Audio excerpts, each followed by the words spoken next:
বিচারপতি থাকাকালীন অভিজিৎ গঙ্গোপাধ্যায় যে রায় দিয়েছিলেন সেটা রাজনৈতিক উদ্দেশ্য প্রণোদিত ছিল চাকরি খাওয়ার।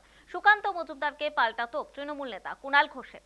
বিচারপতি থাকাকালীন অভিজিৎ গঙ্গোপাধ্যায় যে অ্যাকশন নিয়েছিলেন সেটা যে কতটা রাজনৈতিক উদ্দেশ্য প্রণোদিত ছিল চাকরি খাওয়ার, কারণ ভিডিওতে দেখা যাচ্ছে অভিজিৎ গাঙ্গুলি বলছেন, আমি যাদের চাকরি খেয়েছিলাম সুপ্রিম কোর্টের সামান্য স্টেপে কিছুদিন বেঁচে আছে, আশা করছি শিগগিরই মারা যাবে। আর সেই অভিজিৎ গাঙ্গুলি এখন বলছেন, আমি চিঠি লিখছি, উপায় আছে, পথ আছে। পথ যদি থেকে থাকে তাহলে বিচারপতির চেয়ারে যেদিন ছিলেন সেদিন ছেলে মেয়েগুলোকে মেরে ফেললেন কেন, যেটা গর্ব করে বলছেন? এর কৈফিয়ত শুধু অভিজিৎ গাঙ্গুলিকে নয়, এর কৈফিয়ত অভিজিৎ গাঙ্গুলি যে দল করেন সেই দলের নেতাদের, সুকান্ত মজুমদারদের দিতে হবে।